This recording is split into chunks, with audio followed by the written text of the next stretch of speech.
2 घंटे 13 मिनट भाषण किया। उसमें अंत में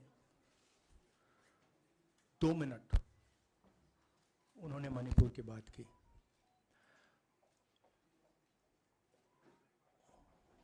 मणिपुर में महीनों से आग लगी हुई है, लोग मारे जा रहे हैं, बलात्कार हो रहा है, बच्चों को मारा जा रहा है। और अगर आपने देखा होगा कल, तो प्रधानमंत्री हंस हंस के बोल रहे थे, मुस्कुरा रहे थे, जोक्स क्रैक कर रहे थे, हंस रहे थे। ये उनको शोभा नहीं देता है। हिंदुस्तान का प्रधानमंत्री, अगर इस देश में हिंसा हो रही है, दर्द हो रहा है, हिंदुस्तान के प्रधानमंत्री को 2 घंटे मजाक नहीं उड़ाना चाहिए। विषय कांग्रेस नहीं था, विषय मैं नहीं था, विषय मणिपुर है। मणिपुर में क्या हो रहा है और उसको एकदम क्यों नहीं रोका जा रहा है, ये विषय है। मैं आपको अपना एक्सपीरियंस देता हूं, जो मैंने शायद अभी तक बोला नहीं, शायद पहले बोल देना था। मैं अब तकरीबन 19 साल से राजनीति में हूं और मैं हर स्टेट में गया हूं। बाढ़ आए, तूफान आए, सुनामी आई थी, हिंसा होती है, हम जाते हैं। 19 साल के एक्सपीरियंस में जो मैंने मणिपुर में देखा और सुना, वो मैंने कभी पहले नहीं सुना था। मैंने पार्लियामेंट में बोला कि प्रधानमंत्री जी ने, अमित शाह जी ने भारत माता की हत्या की है, मणिपुर में भारत को खत्म कर दिया है। मैंने ऐसे नहीं बोला था, ये खोखले शब्द नहीं है। मैं आपको समझाता हूं मैंने ये बात बोली क्यों। जब हम मणिपुर पहुंचे, हम लैंड किए, हमें मणिपुर में दौरा करना था। जब हम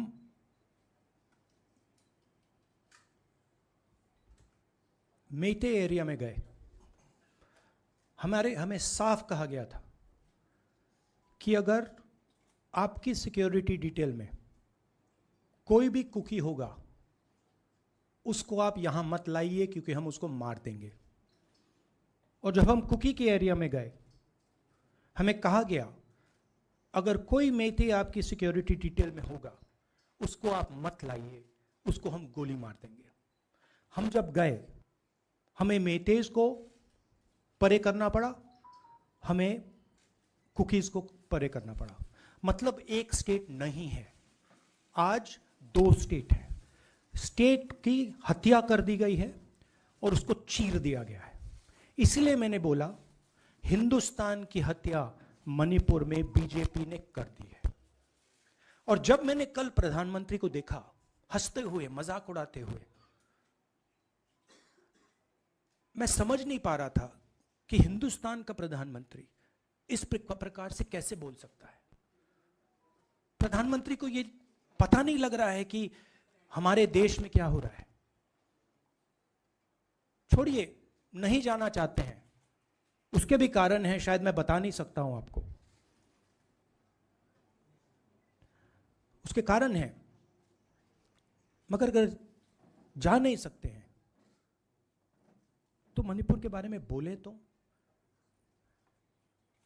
हिंदुस्तान की आर्मी, आप सब जानते हो, सेना को आप जानते हो, जो मणिपुर में हो रहा है, हिंदुस्तान की सेना उसको 2 दिन में रोक सकती है, 3 दिन नहीं लगेंगे। अगर हिंदुस्तान की आर्मी को कहा गया कि यह तमाशा बंद करो, 2 दिन में यह तमाशा, ड्रामा बंद हो जाएगा। प्रधानमंत्री मणिपुर को जलाना चाहते हैं, आग बुझाना नहीं चाहते हैं। यह है सच्चाई। अब आप अपने सवाल पूछिए। Would you like me to say it in English? I watched the Prime Minister of India yesterday speaking for 2 hours, laughing, joking, lagawing naras in the parliament. The Prime Minister would say one line and the entire BJP would shout another nara.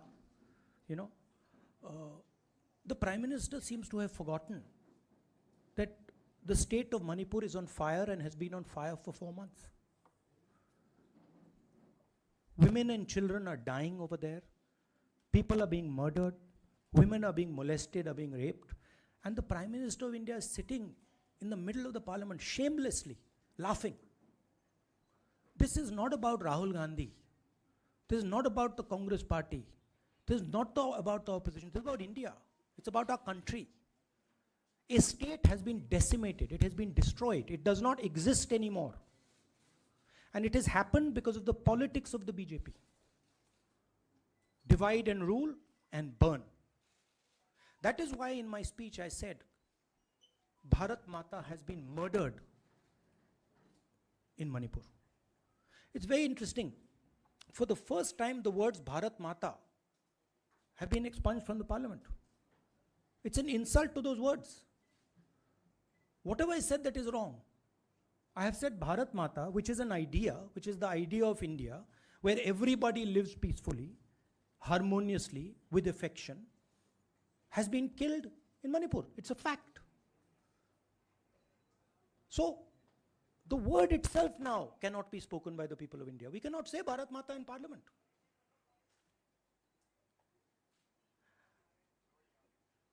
I want to tell you about my own personal experience of Manipur.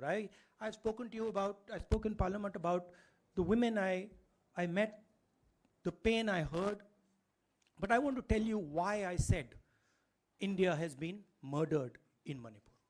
And I said it because Manipur no longer exists as a state. A state requires control. A state requires authority. That is disappeared in Manipur. It does not exist.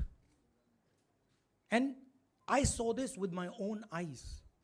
When we went to Manipur, when we went to the Meitei area, we were categorically told that please ensure, we want you to come, we love you, but please ensure that if there are any cookies in your security detail, they do not come into our area or we will shoot them. When I went into the cookie area, we were told the same thing. We love you, we want you to come. But please make sure, if there are any Meiteis in your security detail, we will shoot them. Do not bring them here. Before going to the Meitei area, we had to remove all cookies from our security detail. Before going to the cookie area, we had to remove all Meiteis from our security detail. When we went there, the security forces, central security forces, told us we have never seen anything like this. We were told it is completely outside our control. Okay? That is why I said Manipur has been murdered by the BJP and the idea of India has been murdered by the BJP in Manipur. I was not speaking metaphorically. I was speaking literally. Now, the Indian Army, it will take the Indian Army 2 days to put an end to the nonsense that is going on in Manipur. The Prime Minister refuses to stop the fire. He wants Manipur to burn. He allows Manipur to burn. Because if he did want it to stop, there are tools in the hands of the Indian government that can stop it immediately. I know. I have full faith in our army. I know. And every Indian citizen knows that if the Indian army is told, please put an end to this, it will stop immediately. There are reasons for the PM not being able to go to Manipur. I'm aware of those reasons. I don't want to say them publicly. But there are clear reasons as to why the Prime Minister is not going there. That is why we wanted the Prime Minister to speak in Parliament. That is why we wanted Manipur to be on the agenda in Parliament. And what did the Prime Minister do? He ridiculed the state. He ridiculed the women of the state. He laughed at the women of the state. That's the truth. Now please ask your questions.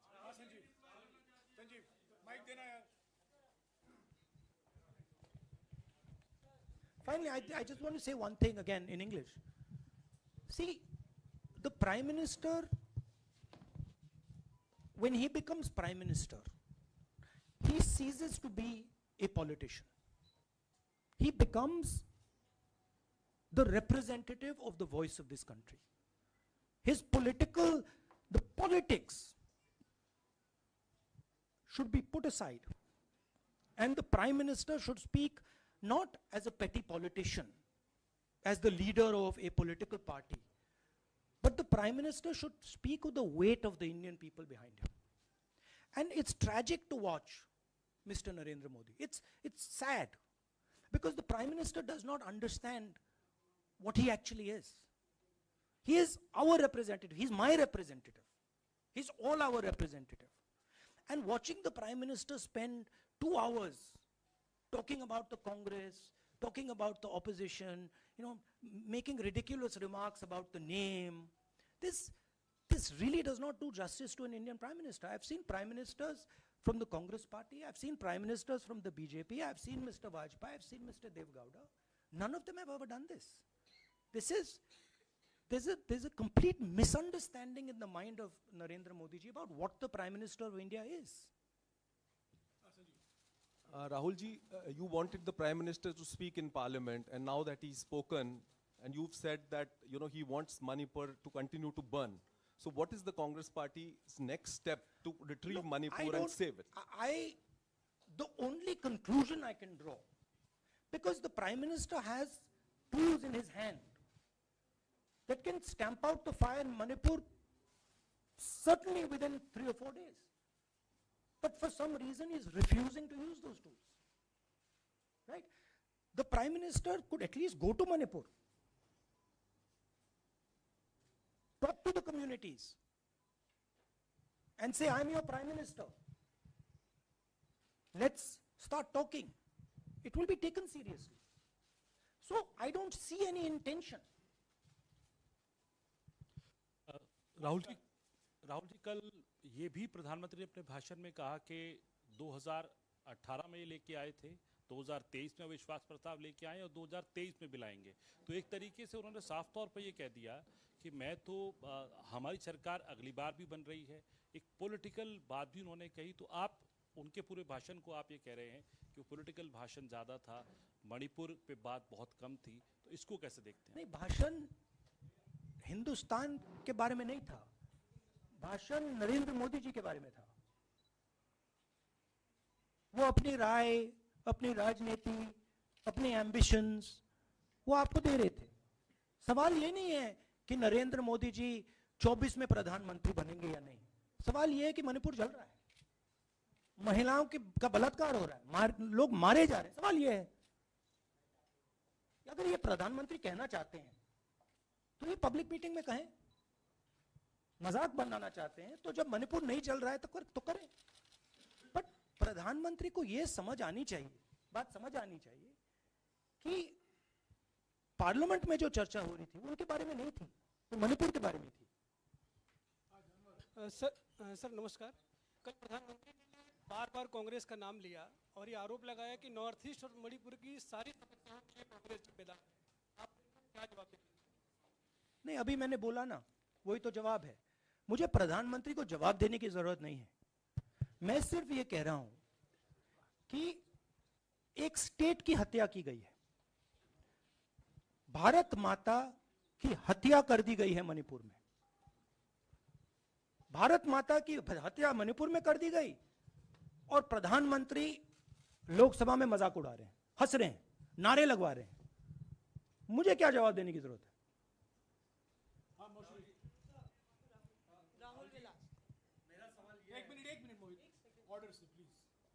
Mr. Gandhi, you waxed eloquent.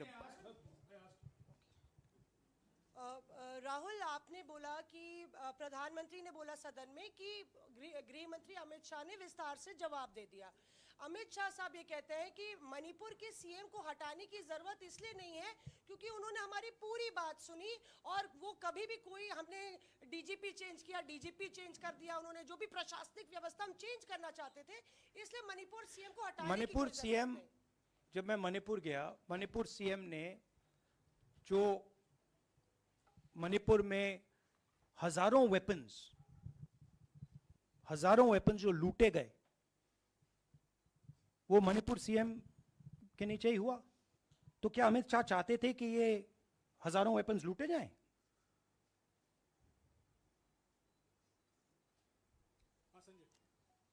Rahul ji, जो हिंसा चल रही है, क्या अमित शाह चाहते हैं कि हिंसा चलती जाए?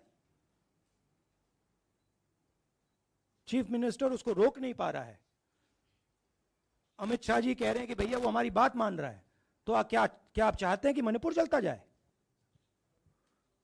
राहुल जी, एक संसद में एक नया ट्रेंड दिखाई दे रहा है कि कई सेशन से अपोजिशन के एमपीज या तो सस्पेंड हो रहे हैं या डिस्क्वालीफाई हो रहे हैं, या एक सेशन से ज़्यादा ये अपोजिशन के एमपीज का जो प्रिविलेज मोशन या प्रिविलेज रूल्स के तहत जो डिस्क्वालिफिकेशन हो रहा है या सस्पेंशन हो रहा है, इसका जो ट्रेंड बढ़ रहा है, इसको आप लोग कैसे एड्रेस करेंगे? आप देखिए, एमपीज को निकालें, वापस डालें, हमारा काम बदलता नहीं है। हमारा लक्ष्य जो मणिपुर में हो रहा है उसको रुकवाने का है। जो भी औजार हमारे हाथों में है, उस हिंसा को रुकवाने के लिए उनका हम प्रयोग कर रहे हैं और करेंगे।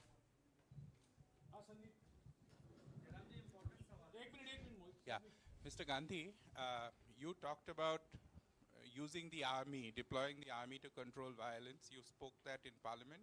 You've repeated here. But the BJP has criticized you and even previous Congress governments, saying that we want to solve the issue through dialogue. And they've criticized that in the 60s, in 64, the Mizo National Famine Front was bombed by the Indian Army, by the Indian Air Force.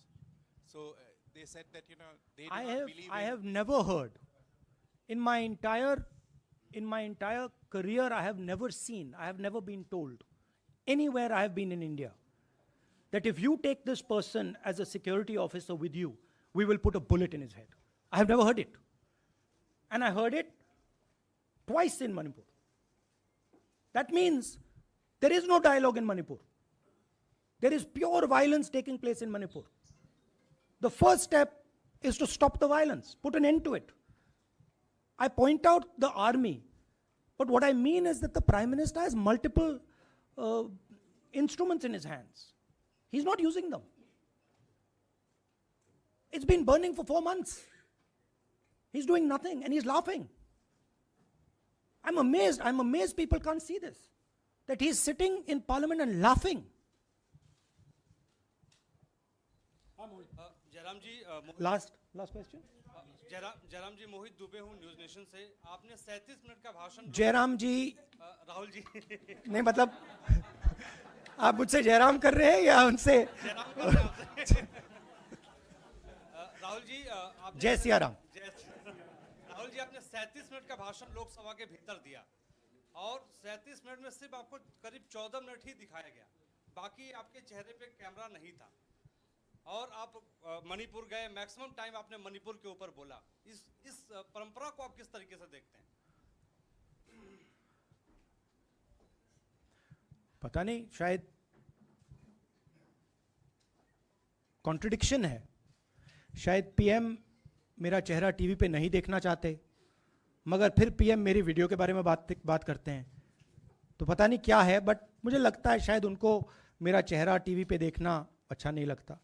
कोई problem नहीं है। जो मैंने बोलना था, देखिए मुझे अपना काम करना है।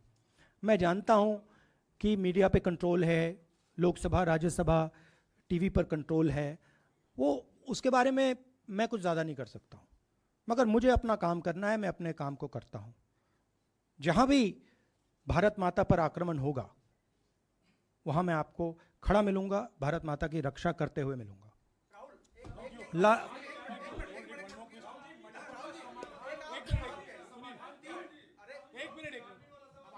हाँ, okay, last question, brother. The Supreme Court has already said what it has in terms of a constitutional breakdown, as well as now, you know, you are asking for the army. Do you believe that Article 356 is the only way out? Or I'm not asking for anything. Please don't misunderstand. It is not my place to decide which tool the Prime Minister can use, which instrument he should use. I am pointing out that there are multiple instruments that the Prime Minister has at his disposal, and he is not using a single one. I'm pointing out that Manipur has been burning now for 4 months, and the Prime Minister is in a very good mood. He's sitting in Parliament, he's laughing, he's joking, his entire cabinet is in giggles. This to me seems completely insane. This has got to stop. India is burning in Manipur. The idea of India has been destroyed in Manipur. Let's rebuild it quickly. Thank you.